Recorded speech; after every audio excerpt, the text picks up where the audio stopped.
Tuhan, selamat pagi jemaat Tuhan. Kembali kita berkumpul pada pagi hari ini. Kita telah menyiapkan diri kita. Kita akan beribadah kepada Tuhan pada pagi hari ini. Mari kita mau siapkan hati kita. Kita naikkan penyembahan kita kepada Tuhan. Terima kasih, kita naikkan ucapan syukur kita kepada Tuhan untuk penyertaan Tuhan sepanjang minggu ini. Karena Dia selalu mengerti, Dia selalu peduli kehidupan kita. Haleluya, terima kasih. Haleluya, haleluya. Terima kasih Tuhan, naikkan pujianmu, naikkan penyembahanmu. Haleluya, haleluya.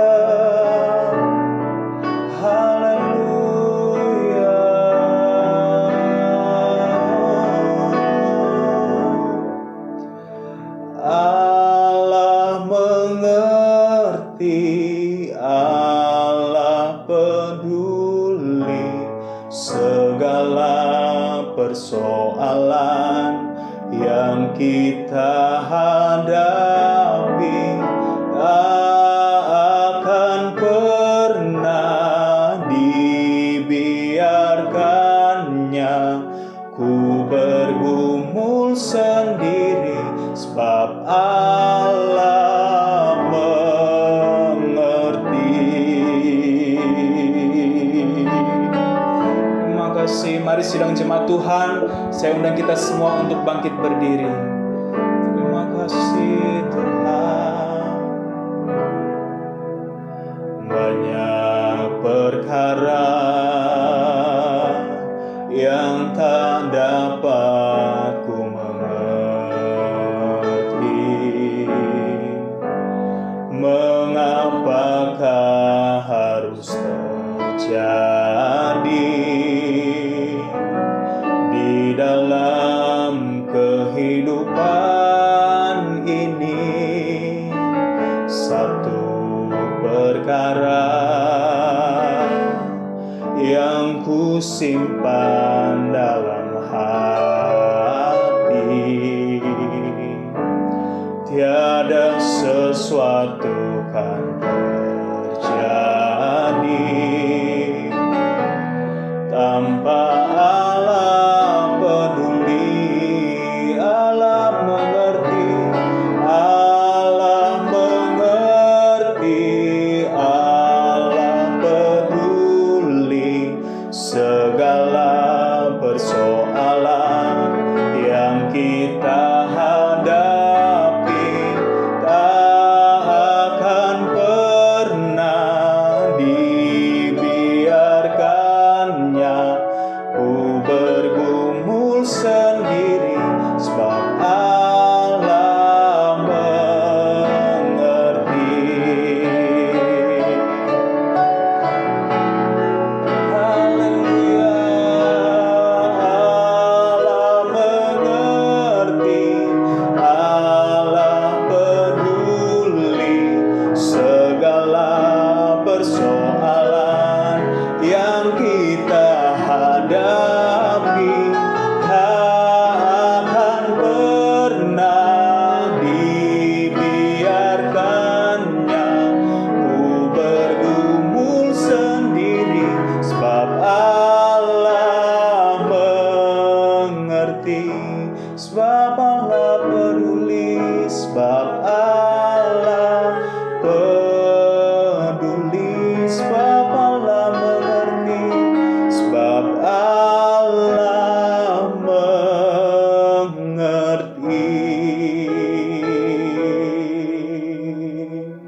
Dengan kasih Kristus nanti Melani bawa dalam doa pembukaan.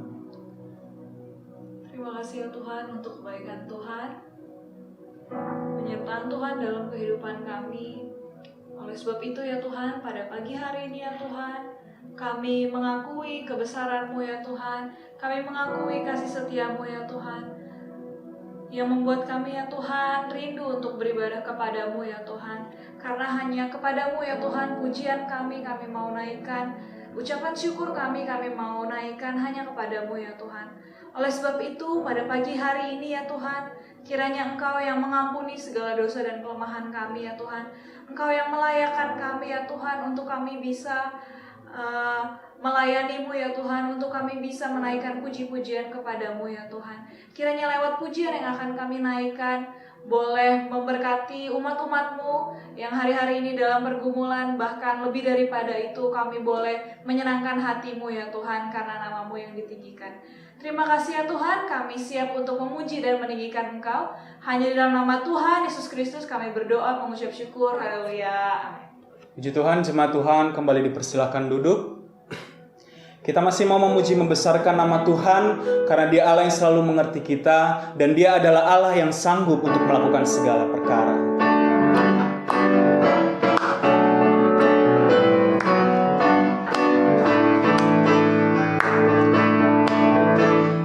Apa yang pernah dilihat mata,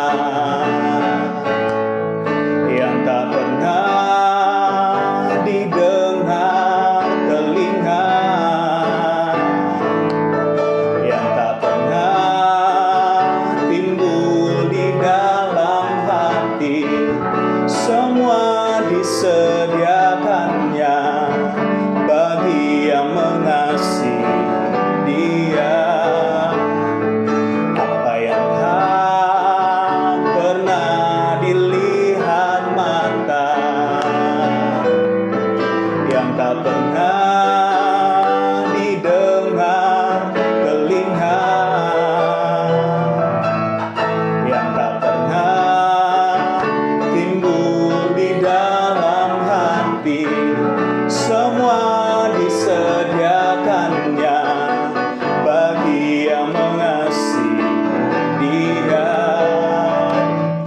Allah sanggup melakukan segala perkara, dulu, sekarang, dan selamanya. Kuasanya tidak berubah. Allah sanggup melakukan segala perkara, dulu, sekarang, dan selamanya. Kuasanya tak berubah.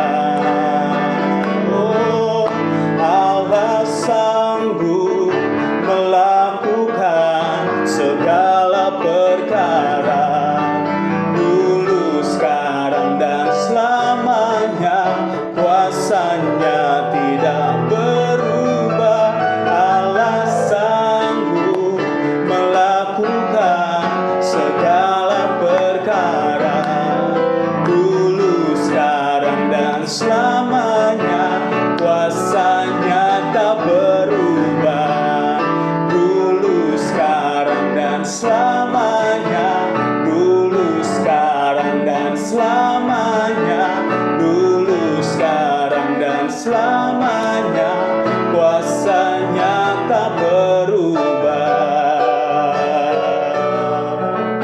Jemaat Tuhan, kita masih mau memuji besarkan nama Tuhan. Saya undang kembali kita semua bangkit berdiri. Kita angkat satu pujian. Ajaib Kau Tuhan, karena Dia Tuhan yang ajaib. Dia punya kuasa yang tidak terbatas untuk menolong kita semua pada pagi hari ini.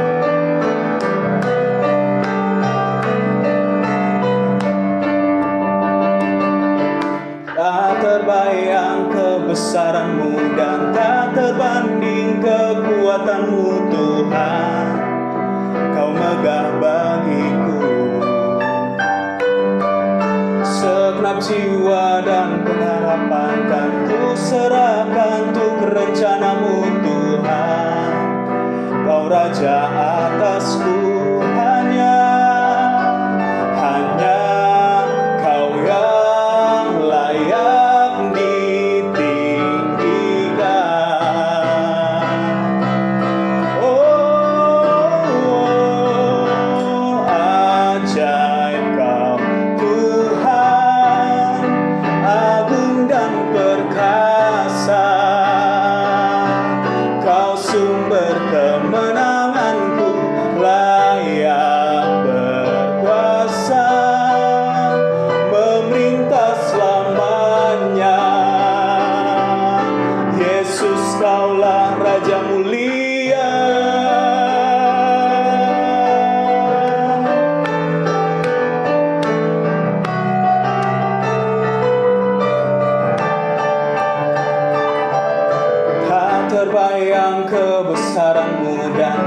terbanding kekuatan-Mu Tuhan.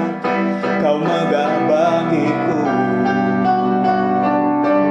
segenap jiwa dan pengharapan, kan ku serahkan untuk rencana-Mu Tuhan. Kau Raja atasku, hanya Kau yang layak ditinggikan. Sekali lagi, hanya Kau yang layak, hanya Kau yang layak ditinggikan. Sekali lagi, hanya Kau yang layak, hanya Kau yang layak ditinggikan.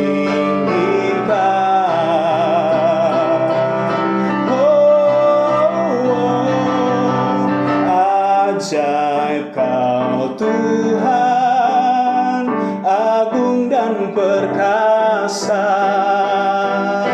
Kau sumber kemenanganku, layak berkuasa, memerintah selamanya. Yesus, Kaulah Raja mulia, Raja mulia,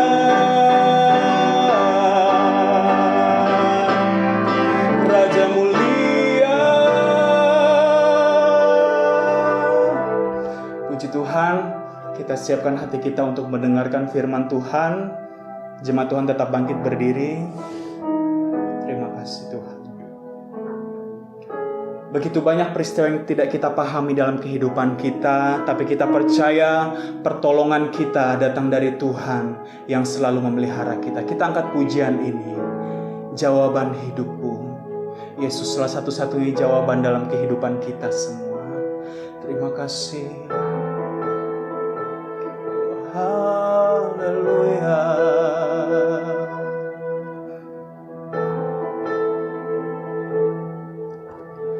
Meskipun tak ku mengerti apa yang ku alami, namun ku yakin Tuhan punya rancangan terbaik. Pertolonganku datang dari-Mu, Yesus yang ku percaya.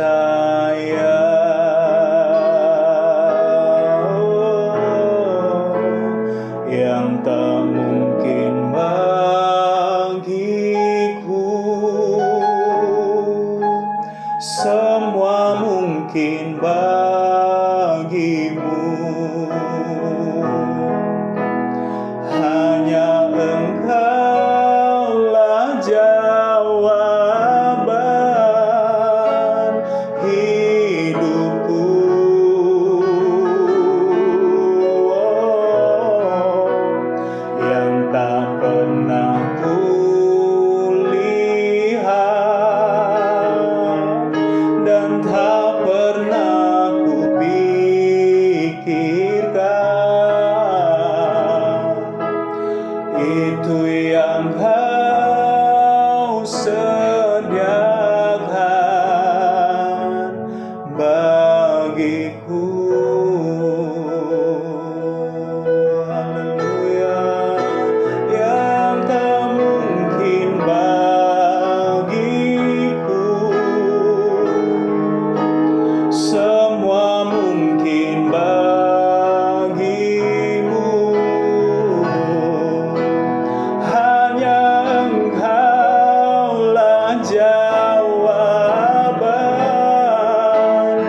itu yang kau sediakan bagiku. Segala pujian syukur kami naikkan ke hadapan Tuhan, Allah yang senantiasa menjadi penolong kami, Allah yang senantiasa memelihara kami ketika kami menghadapi masalah, ketika kami dalam kesulitan. Ampuni kami karena seringkali kami melupakan Engkau. Tetapi pagi hari ini kami ingin kembali percaya, kami ingin kembali mengingat iman kami Tuhan, bahwa Engkau satu-satunya yang senantiasa menyediakan hal-hal yang terbaik yang mungkin tidak pernah kami lihat, yang tidak pernah kami pikirkan. Tetapi Tuhan, Engkau memiliki rencana yang begitu indah, dan itu yang kami pegang pada pagi hari ini Tuhan. Kami mengutamakan Engkau, kami mengasihi Engkau Tuhan, dan kami percaya Engkau akan selalu menyertai kami Tuhan dimanapun kami berada. Sebentar kami akan mendengarkan firman Tuhan. Mari Tuhan Kau urapi hamba-Mu yang akan menjadi saluran berkat pada kami Tuhan pada pagi hari ini. Berkati lidah bibirnya Tuhan, setiap perkataan, setiap firman yang disampaikan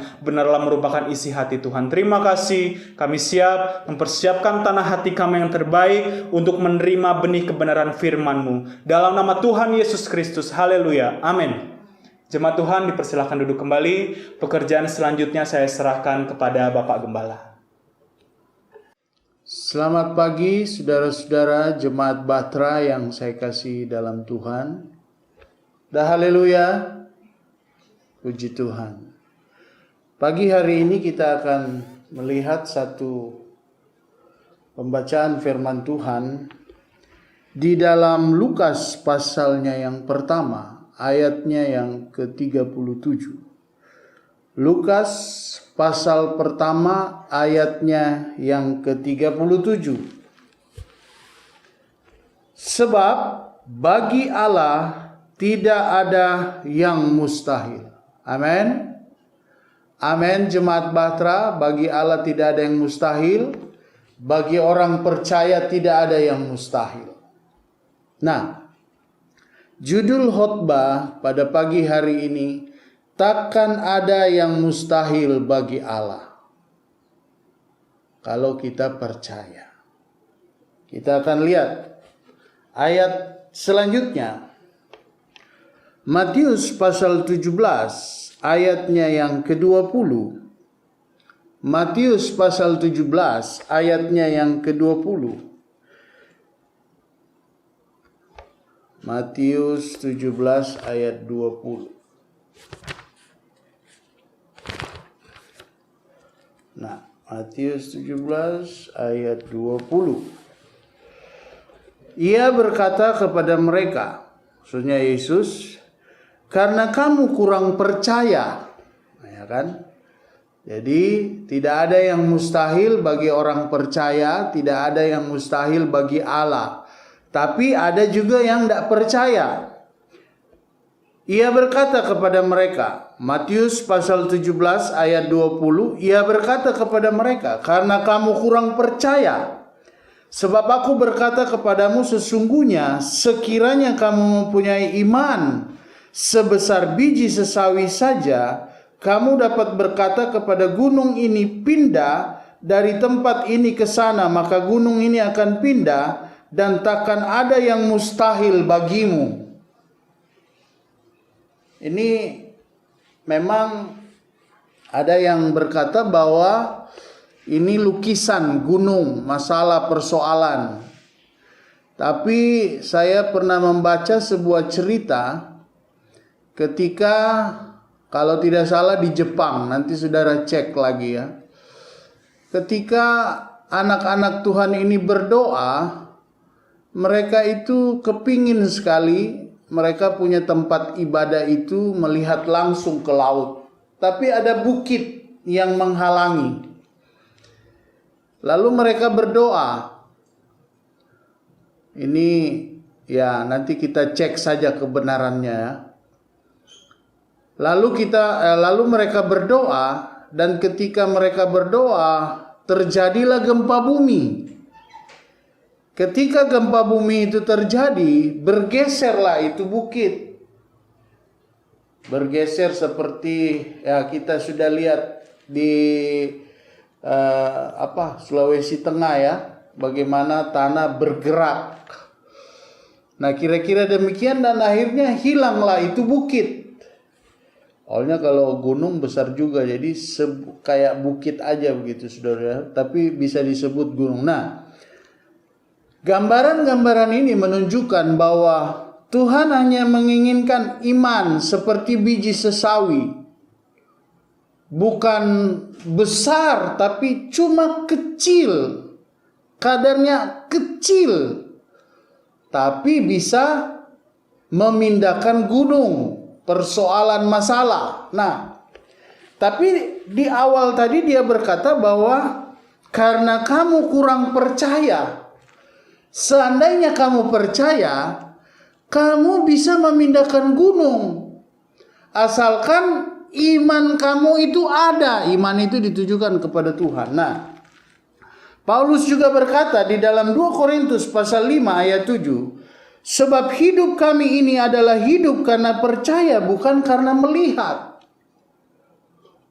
Kalau manusia kan mesti lihat dulu baru percaya. Apalagi orang bisnis ya. Tidak ada barang, tidak dibayar. Tapi kalau bisnis online bayar dulu baru dikirim barangnya. Kalau nggak bayar nggak bakalan dikirim.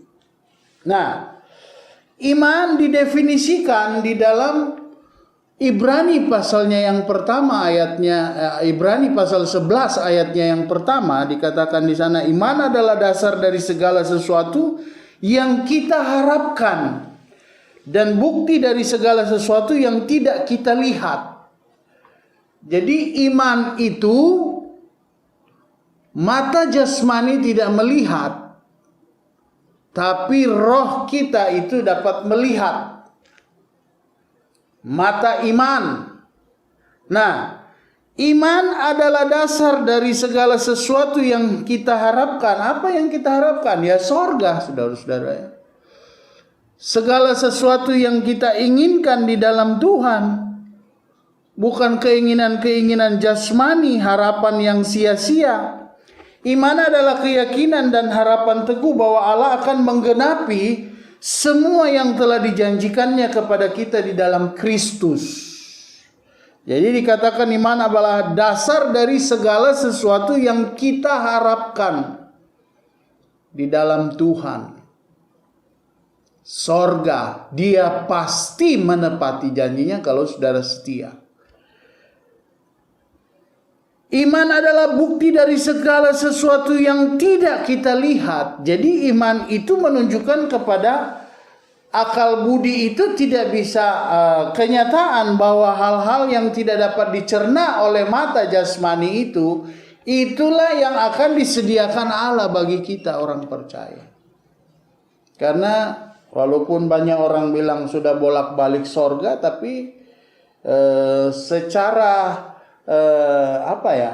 kenyataan belum ada yang benar-benar kecuali Yesus ya menjelaskan bahwa itu sorga seperti apa, bahwa banyak cerita dalam mimpi-mimpi mereka, tapi pada kenyataannya belum ada yang bisa konferensi pers dan berkata begini loh sorga begini-begini.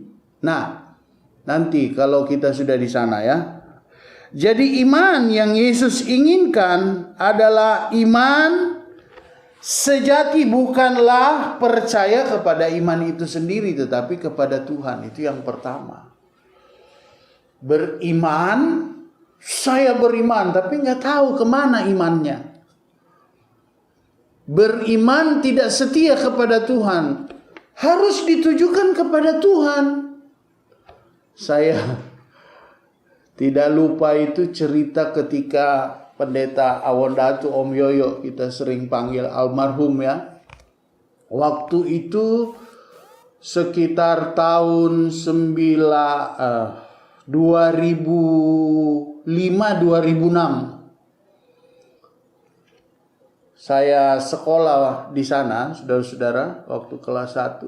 Jadi ada jam dulu itu yang dikeluarkan oleh toko Immanuel, toko Kristen itu mengeluarkan jam. Jadi di jam itu tertulis nama murid-murid Yesus 12 persis kan.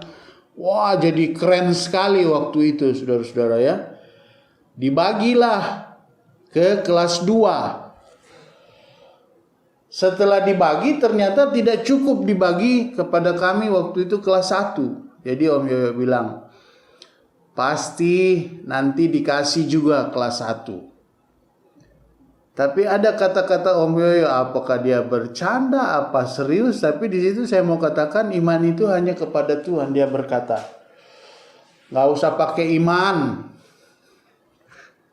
karena pasti dikasih. Yang janji katanya Om Yoyo pasti setia akan memberikan sampai kami tamat. Ternyata habis. Di Immanuel toko itu habis semua, di seluruh Indonesia habis, stok habis sampai kami tamat, tidak didapat. Jadi di situ kita dapat melihat bahwa iman itu bukan kepada orang kaya, bukan kepada pendeta. Iman itu hanya ditujukan kepada Allah, karena Dialah yang pasti menepati janjinya kepada Maria yang dia katakan bahwa engkau akan mengandung juru selamat. Ada begitu banyak orang itu percaya kepada hal-hal yang sementara. Percaya kepada keluarga karena kaya, karena mampu. Dia sudah tidak lagi percaya mengandalkan Tuhan, mengandalkan sekarang gajinya. Ada satu waktu saudara-saudara, seorang pengusaha, dia sangat diberkati pada waktu itu. Jadi dia anggap tidak akan ada masalah dalam perusahaannya.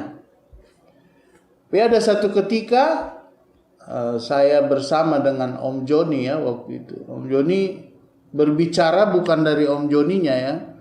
Tapi itu saya yakin nanti kita lihat bahwa iman itu dilahirkan oleh Roh Kudus di dalam hidup kita. Bukan tiba-tiba kita beriman, tidak. Dan tentunya untuk Tuhan dan untuk kemuliaan nama Tuhan. Nah, apa yang terjadi? Om Joni cuma bilang, Pak, waspada, siap-siap, berjaga-jaga karena akan ada gelombang, badai, masalah dalam waktu itu tidak detail bilang perusahaan, tapi siap-siap, berjaga-jaga, banyak berdoa. Nah, ini Bapak ini kayaknya nggak percaya. Dia tidak yakin apa yang disampaikan itu dari Tuhan. DBA ini pendeta siapa ini ya kan, ngomong-ngomong aja sekarang saya punya perusahaan lagi mantep-mantepnya, nggak mungkin lah, lagi bagus-bagusnya nggak mungkin lah. Ketika beberapa waktu tahun sudah lewat, terjadilah perusahaan tutup. Karena dia kerjasama, kongsi sama teman-temannya pecah. Nggak lagi sepaham. Tutup perusahaan. Kemarin saya ditelepon seorang bapak. Saya bilang, Om, ini saya ngomong bukan untuk saya. Bukan dari saya ya Om ya. Om mesti percaya. Om harus berkata bahwa Om tidak mampu, tapi Tuhan yang mampu. Udahlah, tidak usah kita ceritakan, itu karya Tuhan. Nah, jadi iman sejati bukanlah percaya kepada iman itu sendiri, tetapi kepada Tuhan. Karena kekuasaan Tuhan, karena kemampuan Tuhan, karena Tuhanlah sesungguhnya yang mampu melakukan apa saja yang tidak dapat dilakukan manusia. Jadi iman kita itu hanya kepada Tuhan. Yeremia pasal 32 ayatnya yang ke-27. Sesungguhnya, Yeremia 32 ayatnya yang ke-27, sesungguhnya akulah Tuhan, Allah segala makhluk. Adakah sesuatu apapun yang mustahil untukku? Jadi dia pencipta langit dan bumi. Jadi kita harus percaya hanya kepada Dia, karena Dia dapat melakukan apa saja. Dari tidak ada menjadi ada. Itulah Tuhan. Dan kita harus beriman kepada Tuhan, bukan kepada hal-hal yang lain. Amin. Jemaat Bahtera, gajimu itu bisa habis, uangmu bisa habis. Jangan kau terlalu percaya kepada uangmu. Sekarang lagi ada uang. Makanya saya pikir-pikir, ini pikiran saya ya. Banyak kali pendeta-pendeta itu dianggap, ini kayaknya mata duitan nih pendeta-pendeta ya. Tapi ketika ada hal-hal yang tidak bisa lagi diselesaikan oleh uang, banyak orang panggil pendeta untuk mendoakan. Karena doa pendeta itu gratis. Tidak ada bayaran. Tidak pernah kan ditulis, periksa 1 kali, saudara pergi ke rumah sakit, saudara ingat itu perempuan 12 tahun pendarahan, sudah habis semua hartanya. Kadang-kadang kita seperti itu. Kalau lagi banyak uang, lagi bagus, lagi mampu, kita kayaknya tidak terlalu butuh Tuhan. Akhirnya uang kita pakai semau-maunya. Kita lupa bahwa berkat Tuhan itu Tuhan mau juga untuk pekerjaan Tuhan di bumi ini. Apa yang terjadi saudara-saudara? Akhirnya kita kecewa karena kita percaya kepada hal-hal yang sementara. Bayangkan saudara lihat itu gempa bumi, orang bangun rumahnya begitu bagus, cuma hanya berapa menit hancur. Nah, ini sebenarnya pengajaran Yesus mengarahkan kepada kita percaya, iman itu percaya kepada Tuhan, bukan kepada hal-hal yang lain. Kekuatanmu sekarang kau mampu, lihat pengusaha itu, dia rasa mampu. Jangan saudara pikir sekarang saudara memiliki banyak uang mungkin atau kebutuhan saudara tercukupi, saudara sudah merasa, wah saya tidak perlu lagi Bapak Gembala, tidak perlu lagi pelayanan, tidak perlu lagi hamba-hamba Tuhan. Sedangkan hamba-hamba Tuhan, Bapak Gembala berdoa terus buat saudara. Makanya saya punya pikiran jadi seperti kalau orang mau masuk ke praktek dokter, masuk segini, doa segini, sekian, sekian ya, saudara-saudara ya. Kadang-kadang kan saudara bayangkan orang itu pergi berobat ke sana kemari untuk kesembuhan, tidak sembuh-sembuh, uang tidak berguna. Nah ini, hari-hari ini Tuhan akan menunjukkan bahwa hanya Tuhanlah yang punya kekuasaan. Baik dalam keadaan sakit, uang tidak lagi bisa menyembuhkan orang sakit. Nah, itu yang Tuhan mau kasih tahu. Uang berapa banyak pun akan tidak bisa menyembuhkan. Di situ Tuhan akan menunjukkan bahwa hanya Tuhan yang dapat menyembuhkan sakit penyakit. Makanya kalau saudara lagi diberkati, lagi sehat, banyak-banyaklah memberi bagi Tuhan. Satu waktu ada seorang pengusaha, dia berkata, nanti kalau saya sembuh, saya diberkati, saya akan bantu gereja Bapak, pelayanan Bapak. Padahal ini Pak Pendeta tidak ngomong-ngomong, dia aja yang berjanji. Setelah dia sudah sembuh, dia diberkati, kosong besar. Tidak ada. Jadi jangan saudara berpikir bahwa apa yang saudara dapatkan itu karena kekuatan saudara, itu anugerah Tuhan. Nah, itu sebabnya kita percaya bahwa semua yang kita miliki, peroleh, itu anugerah Tuhan yang Tuhan percayakan kepada kita. Saya ngomong sama bapak itu, saya bilang, Om, usaha bapak itu yang besar sampai sekarang itu kepercayaan Tuhan. Dan Tuhan tidak akan permalukan Om. Tuhan pasti menolong Om. Titik. Saya tidak mau ngomong lagi. Di Jemaat Bahtera, kalau engkau diberkati, jangan lupa sama Tuhan. Ya. Jangan pikir itu berkat itu untuk kau habiskan semua. Nanti kita akan lihat terakhirnya. Bahwa iman itu ada dalam kontrol Tuhan. Untuk apa? Ya. Ketika berkat-berkat itu sudah mengalir atas hidup kita. Jadi iman itu ditujukan kepada Allah. Harus percaya. Yesus berkata dalam Markus 11 ayat 22. Yesus menjawab mereka, percayalah kepada Allah. Yang kedua, iman yang sejati adalah karya Allah di dalam hati orang percaya. Jadi itu timbul, diberikan oleh Tuhan sehingga kita mengimani sesuatu. Jadi bukan tiba-tiba kita mau, kita imani, kita muncul dia itu. Tuhan yang memberi. Orang-orang dapat percaya Tuhan, Tuhan juga yang memberi dia iman untuk percaya kepada Tuhan. Dan dia harus pelihara. Dia harus kerjakan. Iman percaya kepada Tuhan dia harus kerjakan dengan kesetiaan, ya. Iman meliputi kesadaran yang diberikan oleh Allah ke dalam hati kita bahwa doa-doa kita akan dikabulkan. Tuhan yang kasih.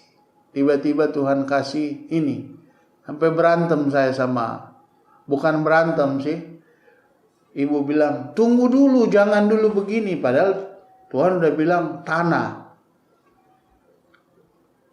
Saya tahu bapak kemarin itu Tuhan juga udah kasih. Tapi dia lupa. Tapi saya nggak mau ngomong. Ya. Jadi tanah. Nggak tahu tanahnya kayak apa. Udah. Sampai di situ saja kita doakan. Iman sejati adalah karya Allah di dalam hati orang percaya. Markus 11 ayat 23, aku berkata kepadamu, sesungguhnya barang siapa berkata kepada gunung ini, beranjaklah dan tercampaklah ke dalam laut, asal tidak bimbang hatinya, tetapi percaya bahwa apa yang dikatakannya itu akan terjadi, maka hal itu akan terjadi baginya. Ini seringkali digunakan oleh orang-orang salah kepada hal-hal yang dia inginkan. Bukan yang timbul dari keinginan Tuhan dan menempatkan kepada orang tersebut. Sehingga dengan iman dia dapat berkata dan terus dia mengimaninya. Kita perlu belajar saudara-saudara. Karena kita tahu kadang-kadang kita hanya mengimani 1 tahun, 2 tahun, 3 tahun. Ya. Iman itu diciptakan oleh Roh Kudus di dalam diri kita, tidak dapat menghasilkannya dalam pikiran kita. Roma 12 ayat 3. Berdasarkan kasih karunia kepadaku, aku berkata kepada setiap orang di antara kamu, janganlah kamu memikirkan hal-hal yang lebih tinggi daripada yang patut kamu pikirkan. Tetapi hendaklah kamu berpikir begitu rupa sehingga kamu menguasai diri menurut ukuran iman yang dikaruniakan Allah kepada kamu masing-masing. Kemarin saya bicara kepada seorang ibu. Saya bilang, Bu, semua hidup kita itu Tuhan yang kasih. Soal uang itu berapapun itu, ibu jangan takut kalau mengembalikan milik Tuhan. Dia takut katanya. Kalau dia kembalikan tidak cukup. Saya bilang, Bu, ingat itu semua Tuhan beri. Jangan sampai ibu jadi beban. Belum bisa Pak, aduh maafkan saya jangan minta maaf sama saya. Justru saya bilang ibu ini tidak mau diberkati. Jadi ibu mau itu hidup dengan pikiran ibu sendiri. Kalau begini-begini, saya bilang, apa yang ibu sampaikan kepada Tuhan, Tuhan bisa ganti berkali-kali lipat. Percaya itu jemaat Batra. Kalau engkau memberikan bagi Tuhan, Tuhan mampu mengganti berlipat-lipat kali ganda. Tapi kalau enggak, bagaimana Tuhan mau lipatkan? Tidak ada yang kau sampaikan. Saya Bu belajar ya. Karena 100% ibu itu dikasih Tuhan. Jadi belajar 1/10-nya. Saya bilang kalau kami bukan cuma ngomong. Kami bukan lagi 1/10% dari penghasilan, tapi 50%. Hampir semua hidup kami beri untuk Tuhan. Apalagi cuma uang. Uang itu mamon. Kita yang mesti atur, bukan kita diatur uang. Selagi kita punya pikiran begitu, makanya kita hidup begitu-begitu saja. Kita tidak mampu melihat apa yang tidak kita mampu beli, Tuhan kasih. Itu baru iman sejati. Dan kadarnya beda-beda jemaat. Ada jemaat ya iman cuma 100.000, 1 juta, 2 juta, 3 juta. Iman yang ngontrak terus. Ini kadarnya ada. Jadi tidak bisa dipaksakan. Karena Tuhan kasih sesuai ya. Kalau kita pikir ke situ ya sampai di situ aja dulu. Kita tidak bisa melihat sesuatu yang belum kelihatan dan kita tidak lihat. Kita tidak bisa. Tidak mungkin lah saya punya rumah. Ya sampai di situlah terus. Tapi kalau Tuhan kasih jangan lupa itu dari Tuhan. Nah. Jadi iman itu punya kadar. Karena iman yang sejati adalah suatu karunia yang dianugerahkan kepada kita oleh Kristus. Kita bergantung kepadanya dalam segala hal. Di luar aku kamu tidak dapat berbuat apa-apa. Jadi iman itu kepada Tuhan adalah ketergantungan kita kepada Tuhan. Apa-apa dikit Tuhan. Mau lakukan apa-apa Tuhan, mau berbisnis Tuhan, mau pakai uang Tuhan, mau gunakan uang Tuhan. Kenapa? Karena memang itu yang Tuhan kasih dalam diri kita supaya kita itu hanya berharap, bersandar kepada Tuhan. Bukan kepada yang kita lihat ini. Kalau kita lihat ini begini ya begini terus kita lihat. Iman itu mampu melihat yang belum kelihatan. Tapi itu didorong oleh Tuhan. Kedekatan kita kepada Tuhan akan mendorong iman kita itu bertumbuh. Maju. Iman jemaat Batra itu maju bertumbuh. Tapi ketika dia bertumbuh dan mulai terjadi mujizat, jangan lupa memeliharanya. Kita kadang-kadang baru dapat berkat duit segini, baru dapat segini mobil, dan kita lupa Tuhan. Jangan. Iman kita itu sudah mulai maju, bertumbuh. Pelihara itu semakin setia sama Tuhan. Tuhan percayakan uang banyak, uang menumpuk, kasih sama Tuhan. Tuhan percayakan lagi lebih besar. Saya bilang sama jemaat itu, kalau ibu tidak buka keran ibu, bekarat. Buka Bu. Berkat uang itu harus dialirkan. Dan lihatlah pastori. Pandemik ada aja Tuhan kasih berkat. Karena kami tahu menempatkan uang itu kepada Tuhan. Bukan kepada mau-mau kita. Kita kumpul-kumpul mau beli ini. Tahu-tahu habis. Kasih sama Tuhan. Tuhan ganti apa yang tidak bisa kau beli dengan uangmu. Itu Tuhan. Yang terakhir, iman yang sejati berada di bawah pengawasan Allah. Ini maksudnya. Jadi iman bukan brutal ya. Kita mengimani rumah, Tuhan kasih rumah. Kita lupa. Itu rumah Tuhan kasih untuk pakai ibadah, bukan untuk dibagus-bagusin, untuk aset, bukan. Untuk pakai ibadah. Ada lagi duit, beli lagi rumah. Sudah lupa bahwa berkat itu untuk pekerjaan Tuhan nomor 1. Kalau saudara kasih bagi pekerjaan Tuhan, ada begitu banyak itu uang dipakai untuk pelayanan.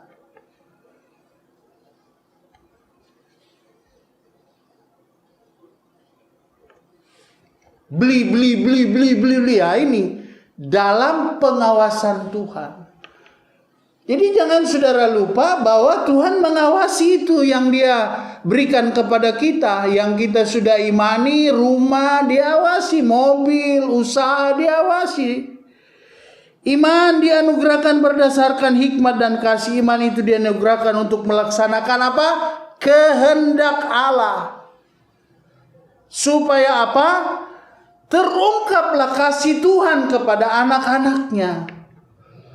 Bahwa Dia tidak mau anak-anaknya ini menderita dan susah dalam dunia ini. Tapi Dia mau memberkati, Dia mau mencukupkan.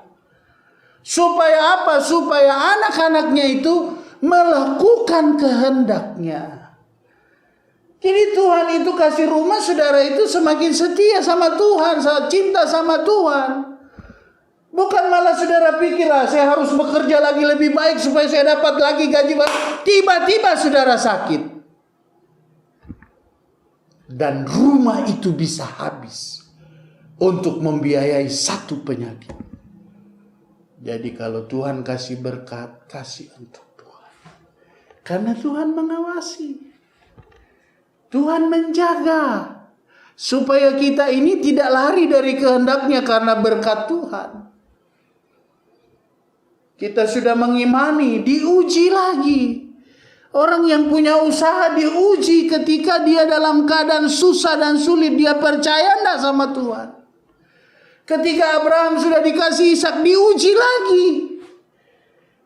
Kalau aku minta kira-kira dia kasih. Tapi Abraham yakin. Kalau Tuhan ambil anaknya, pasti dia dapat bangkitkan lagi. Pasti dia dapat beri. Betul. Iman itu dianugerahkan untuk melaksanakan kehendaknya dan untuk mengungkapkan kasihnya kepada kita. Ceritakan dong, ini karena Tuhan. Bukan karena perusahaan saya bagus, bukan karena saya dapat pesangon terus saya beli, ini karena Tuhan. Karena Tuhan. Bukan karena hal-hal yang ada dalam dunia ini. Supaya Tuhan tidak dikecewakan.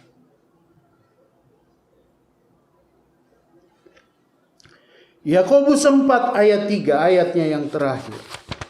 Saudara sering ada dalam puncak iman ketika berkat-berkat itu mengalir, tapi saudara tidak bisa memelihara. Saudara tidak sanggup mengelola keuangan yang Tuhan percayakan. Saudara tidak sanggup mengelola berkat yang Tuhan percayakan. Saudara lupa semua. Apa tujuan Tuhan untuk memberkati saudara? Supaya nama Tuhan dipermuliakan. Melalui hidupmu.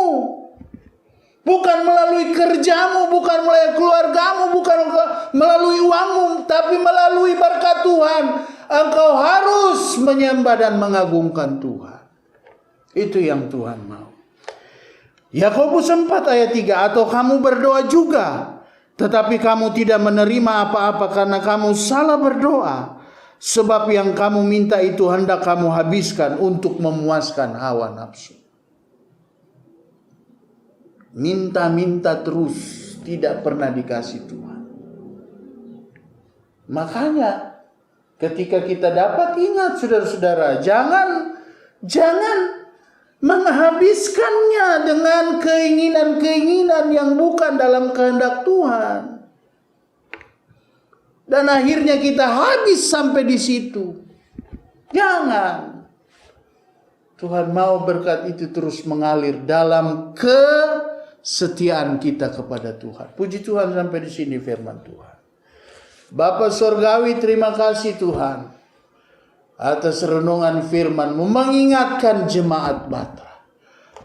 Apapun yang mereka miliki dan peroleh, karena janji kehendak-Mu tidak mau mengecewakan umat-umat-Mu yang setia. Tapi jangan biarkan mereka melupakan Engkau ketika mereka sudah diberkati. Baik keuangan, baik apapun yang mereka dapatkan, biarlah mereka tetap bersyukur karena itu semua dari Tuhan. Itu milik Tuhan.